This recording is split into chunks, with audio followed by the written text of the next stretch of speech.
Hola amigos de Página en Blanco, muchas gracias por seguirnos nuevamente con esta serie de transmisiones a través de nuestros distintos canales. Hoy vamos a hablar de un tema bastante interesante, que de hecho ha cobrado mayor relevancia en estos últimos tiempos, y tiene que ver precisamente con la población venezolana en Perú, específicamente el caso de los refugiados venezolanos. Para ello tenemos hoy como invitado a David Sánchez Velázquez, quien es máster en políticas públicas y abogado. Él ha publicado recientemente este libro que se titula El Perú como país de refugio, cuyo subtítulo es Los retos del Estado peruano en el diseño y la implementación de una política nacional de acogida e integración para refugiados, de editorial Caja Negra. ¿Cómo estás, David? Bienvenido. Buenas noches, Jair. Gracias por la invitación. A ti. Bueno, David, empezamos primero definiendo algo que muchas veces se utiliza de manera indistinta y se confunde, pero sabemos que hay una clara diferencia y queremos que tú la expliques para el público. ¿Cuál es la diferencia que hay entre los términos migrante y refugiado? Sí, refugiado es toda aquella persona que huye de su país de nacionalidad o su país de residencia habitual por tener fundados temores de ser perseguida. Es decir, que su vida o libertad corren graves riesgos de ser vulnerados. Y esta amenaza está basada fundamentalmente en un criterio de discriminación, es decir, porque aquella persona pertenece a un determinado grupo social, por pertenecer a una determinada nacionalidad, por tener ciertas opiniones políticas, por ejemplo. Y un migrante, por el contrario, es aquella persona, de acuerdo a una definición muy general, que cruza una frontera internacional. Los motivos no intervienen en dicha definición, es simplemente aquella persona que cruza una frontera internacional. De su lugar de origen o su lugar de residencia habitual, cruza el punto de frontera y ya es considerado automáticamente un migrante. Probablemente lo haya hecho por turismo, lo haya hecho por buscar mejores oportunidades laborales, para estudiar, en fin, las razones no intervienen en dicha definición. En cambio, en el refugiado sí, es una persona que está en una situación de vulnerabilidad, es una persona que su libertad, su vida, su integridad están en peligro y que se ve forzado a abandonar su país de origen o el país donde habitualmente reside, ¿no? En el caso de los migrantes o la población venezolana en Perú, ¿cuánto es el porcentaje de ellos que tienen condición de refugiados? De la población venezolana. Así es. De acuerdo a las últimas cifras, más de 500.000 han solicitado el reconocimiento de la Comisión de Refugiados. Tenemos aproximadamente 1.200.000 ciudadanos venezolanos en el Perú. No obstante, la Comisión Especial para los Refugiados del Ministerio de Relaciones Exteriores apenas ha reconocido a poco más de 1 millar de personas como refugiados. Las cifras son realmente bajísimas. Debemos entender que lamentablemente las autoridades del Ministerio de Relaciones Exteriores no están aplicando la definición ampliada de refugiado, sino más bien la definición clásica de refugiado. Nuestra ley, la ley del refugiado, la ley peruana del refugiado, recoge dos definiciones, una ampliada, la clásica, que está en una convención muy antigua del año 51, y una definición ampliada de refugiado que incluye a toda persona que huye de su país porque su vida o su libertad están en riesgo sin mediar una causa específica. Pero sí debe encontrarse en un contexto de violaciones masivas de los derechos humanos, conflicto armado interno, o una alteración muy grave del orden interno que haga imposible la convivencia pacífica. Y esa es la definición que muchos organismos especializados en derechos humanos han señalado que debería aplicarse a los ciudadanos venezolanos. Lamentablemente estamos aplicando la definición clásica que sí exige que se pertenezca a un determinado grupo social y que se demuestre que la vida o libertad están en grave riesgo. Sí, de hecho tú justamente en una de las páginas recoges estas definiciones, ¿no? de refugiado. En el capítulo 2, ¿no? Que se titula Breve Análisis Jurídico, especificas, ¿no? a quienes se considera como refugiado, ¿no? Y también citas de hecho a la ley 2789 1 del año 2002, ¿no? Y hace esa distinción que es bastante interesante, porque como tú bien dices, a veces se emplea indistintamente también la palabra refugiado, ¿no? Ahora, otra de las cosas que de hecho mencionas en el libro, y que es bastante interesante, es que según un estudio de la Organización Internacional para la Migración, Perú, eh, un 43.7% de los venezolanos encuestados, cito textualmente, ¿no?, eligieron a nuestro país como lugar de destino por sus favorables condiciones económicas. Sin embargo, la falta de experiencia como país de acogida de migrantes ha dejado al descubierto la ausencia de políticas públicas diseñadas e implementadas por el Estado peruano en beneficio de este colectivo. ¿A qué políticas públicas te refieres de manera específica? Sí, a políticas de acogida e integración para refugiados. Históricamente, en los últimos 30 años, no hemos sido un país receptor de migrantes, sino más bien un país emisor de migrantes. 3 millones de nuestros compatriotas residen fuera de nuestras fronteras, el 10% de nuestra población total. Y bueno, yo tuve la oportunidad de realizar un máster en España, y España es y sobre todo en la ciudad de Barcelona, es una ciudad de refugio, es una ciudad que aplica políticas públicas en beneficio de la población migrante y en específico de la población refugiada. Dada su especial situación de vulnerabilidad, se busca brindarles una serie de servicios sociales que les permita garantizar su subsistencia durante los primeros meses en los que llegan al país de destino, y luego se busca incluirlos poco a poco dentro del tejido social mediante políticas laborales, educativas, de salud. Lo que se propone en un inicio es que se les pueda brindar políticas públicas, sobre todo a la población venezolana que está en especial situación de vulnerabilidad, como señalo en el libro, especialmente adultos mayores, mujeres embarazadas, hombres o mujeres con niños menores de edad, menores de edad no acompañados, por las personas de la población LGTBIQ, personas con algún tipo de discapacidad.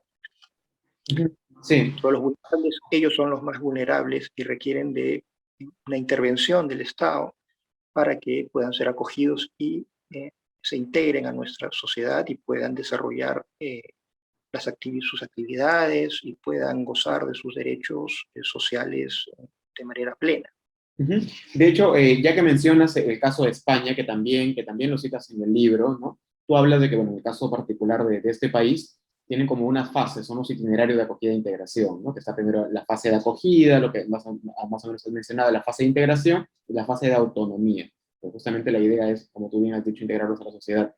¿Tú crees que en el caso de Perú no se da esto y más bien hay una especie de segregación? ¿O cómo lo percibes tú? Lamentablemente ha habido en la actualidad una ola xenofóbica muy fuerte en nuestro país, que no es novedosa, lamentablemente. Si uno revisa algunos hechos históricos, ya en los años 30, por ejemplo, eh, con la migración japonesa o la migración china en nuestro país, habían ya discursos xenofóbicos y no habían políticas públicas para su integración. Bueno, en aquella época todavía el concepto de políticas públicas era muy incipiente, ¿no?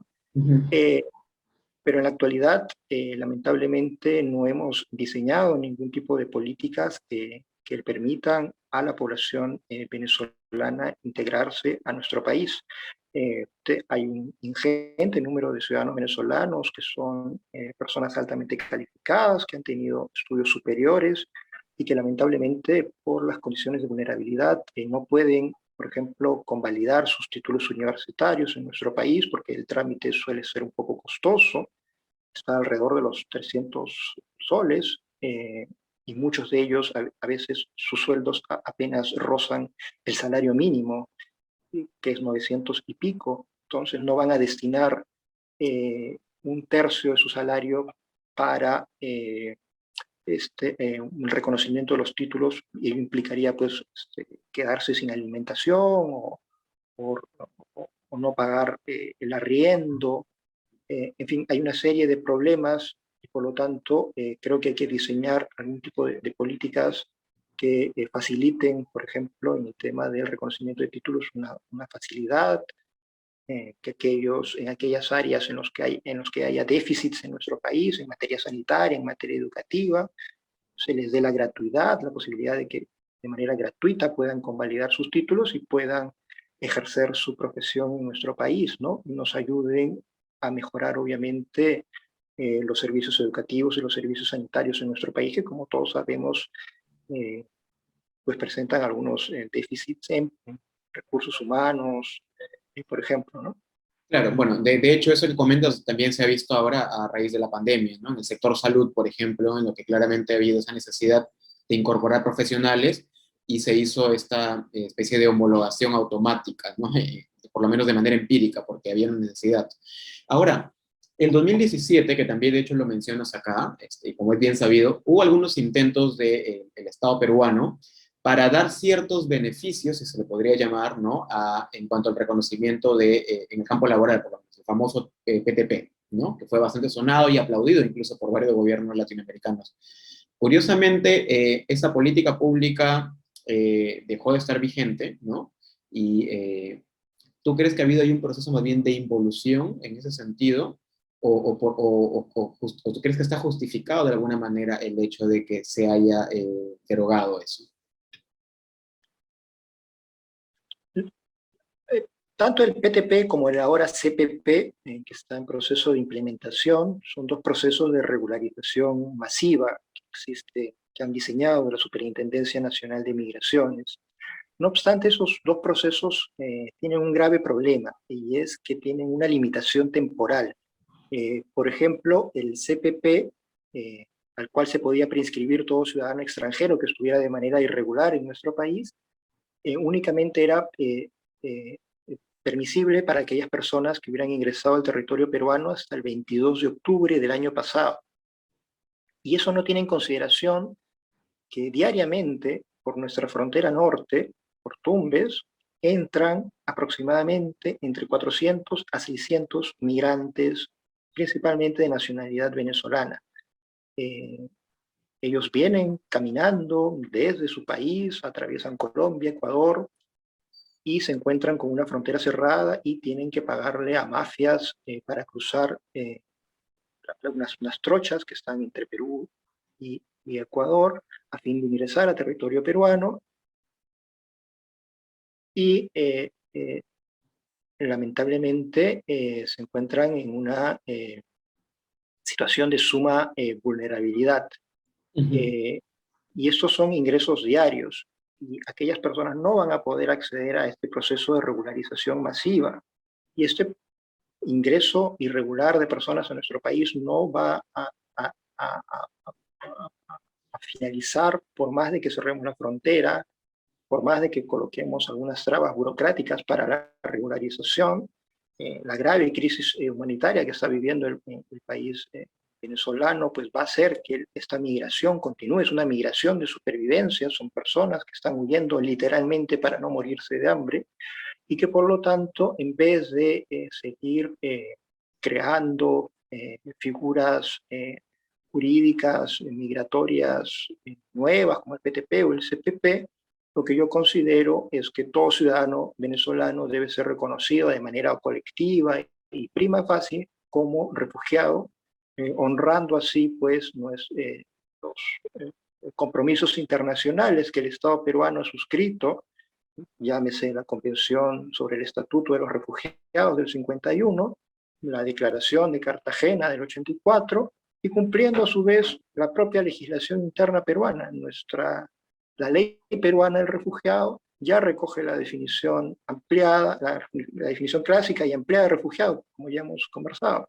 Uh-huh. Entonces, desde mi perspectiva, resulta absurdo que nuestras autoridades migratorias sigan creando nuevas figuras, nuevos estatutos, cuando ya existe uno dentro de nuestra legislación, y además ya organismos internacionales especializados en derechos humanos han exhortado a los estados latinoamericanos a reconocer a los migrantes venezolanos como refugiados. Uh-huh. Sí. Si bien Perdón, sí, en el caso particular de los refugiados, digamos, ¿cuáles son los derechos a los que pueden acceder estas personas que tienen esta condición, ¿no? ¿Qué derechos tienen o qué beneficios, mejor dicho, les Yo creo brinda? que el principal beneficio es el otorgamiento del carnet de extranjería. Y el carnet de extranjería le permite el ejercicio de una serie de derechos sociales. Por ejemplo, la afiliación al Seguro Integral de Salud. En la actualidad, apenas el 8% de migrantes venezolanos en nuestro país está afiliado a algún seguro de salud. El 92% de más de 1.200.000 no cuenta con respaldo médico en caso de alguna enfermedad. Uh-huh. Y Eh, en el caso, perdón, particular, por ejemplo, de deportación, ¿no? Que es un tema que le preocupa mucho a la población venezolana. Se sabe que por los tratados internacionales, en principio, ninguna persona que haya solicitado la condición de refugiado, independientemente si se le han otorgado o no, no puede ser deportada, ¿no? Por el simple hecho de haberlo solicitado ya tiene, digamos, esa protección. Sin embargo, hay ciertos elementos o matices que podrían incurrir en una deportación, que es un tema que les preocupa mucho a las personas que están en situación irregular.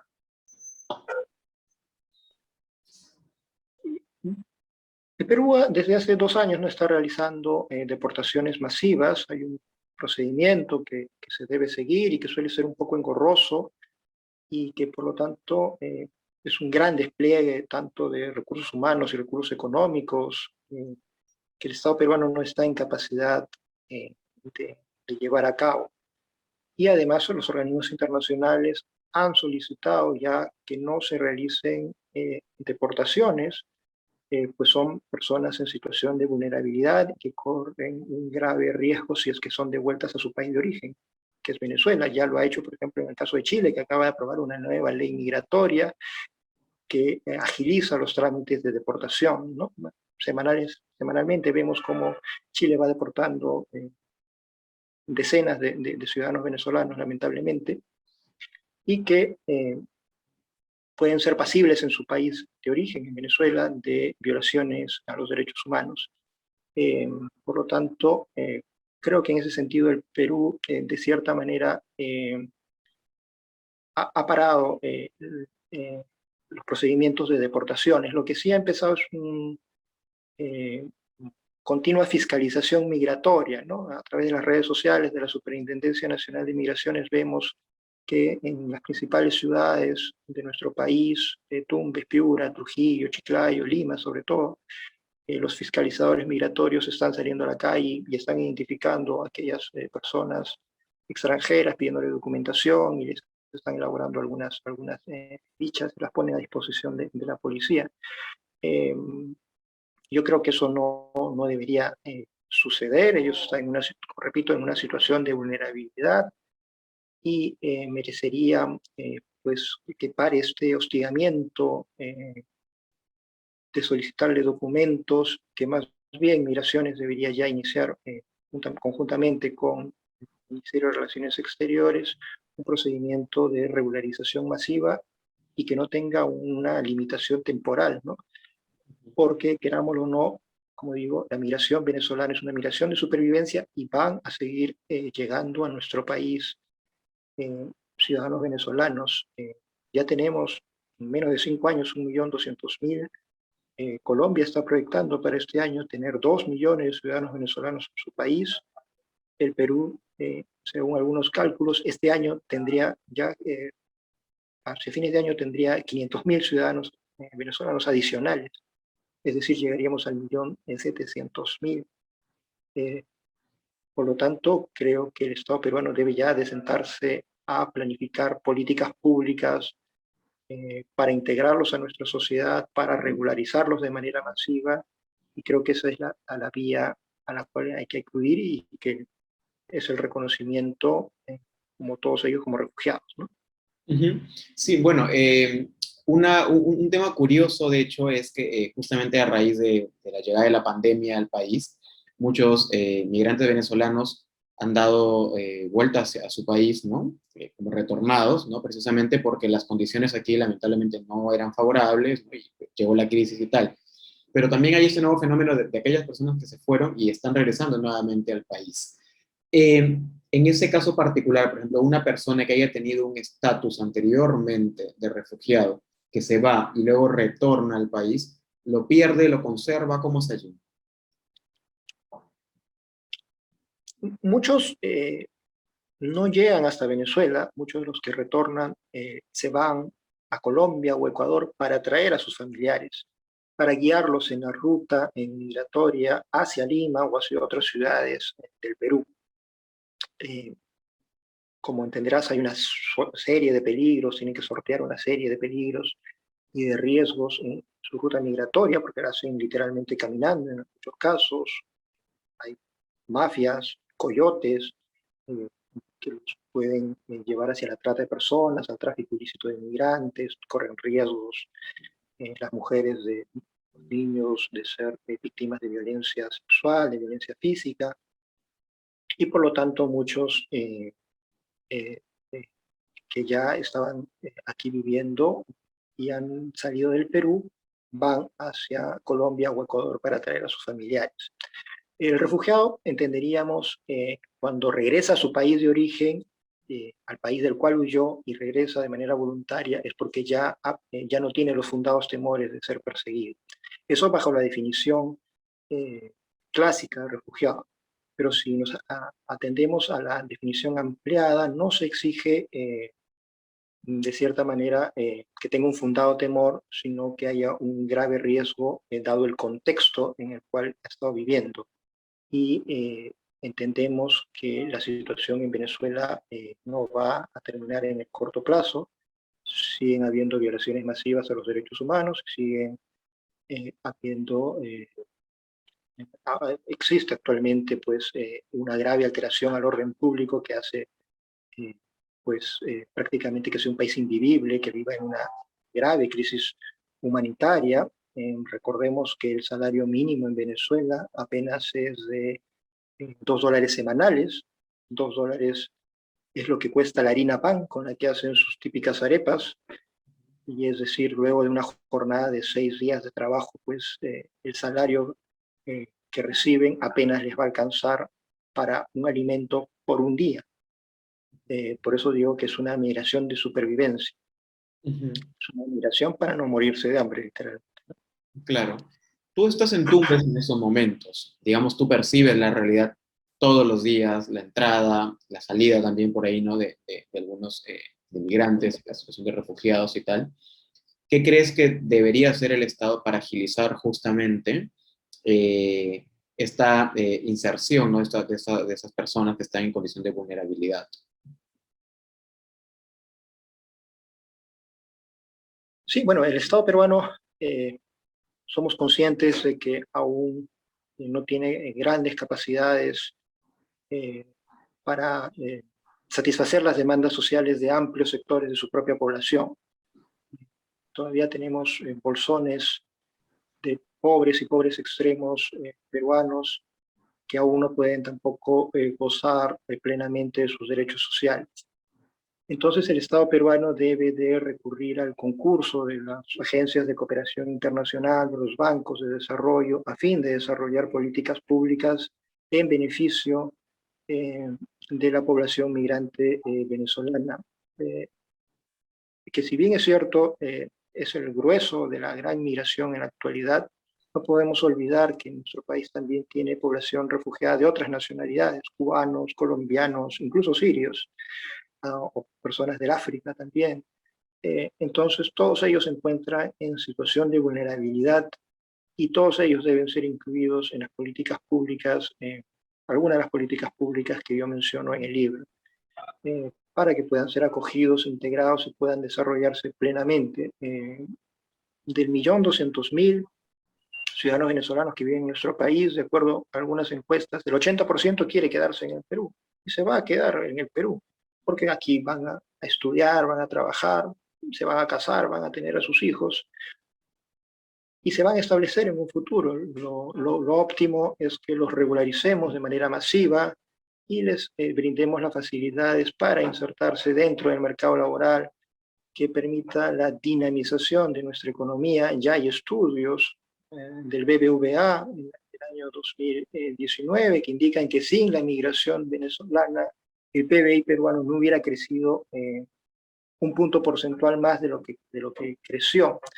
Y eso que fundamentalmente los migrantes venezolanos se encuentran en una situación migratoria irregular. Imaginemos si ese 1.200.000 estuvieran en una situación migratoria regular, trabajando en trabajos mucho más formales, realmente desempeñando las labores para los que están capacitados. Ahora, bueno, ya para ir terminando también, Perú es el segundo país de acogida, ¿no? De refugiados, después de Colombia, me refiero específicamente a la población venezolana. ¿Tú crees definitivamente de que este fenómeno no es temporal, sino que va a tener para rato y como tú bien has dicho, que se van a establecer y que van a seguir, van a seguir llegando, perdón, oleadas de personas venezolanas? Sí, sin lugar a dudas, mientras no se solucione la crisis política, económica y social que existe en Venezuela, va a seguir existiendo una migración de supervivencia en los países de la región. Actualmente existen ya procesos de coordinación regionales para poder atender de mejor manera a la población venezolana, para que todos los países puedan cooperar en el diseño de políticas públicas, pero aún los procesos están en discusión, en elaboración, y se requiere, creo yo, ya ser un poco más proactivos, que el Estado peruano ya empiece en un proceso de regularización masiva, los inserte en el mercado laboral formal, les permita el acceso a derechos sociales plenos y, y que puedan ser realmente integrados en nuestra sociedad. De acuerdo. Bueno, David, muchas gracias por habernos conseguido la entrevista y habernos ayudado a aclarar varias dudas. Y bueno, también a los amigos de Página en Blanco por habernos seguido. Y hasta una próxima oportunidad. No se olviden de leer el libro El Perú como país de refugio. Los retos del Estado peruano en el diseño y la implementación de una política nacional de acogida e integración para refugiados. Editorial Caja Negra. Gracias, David.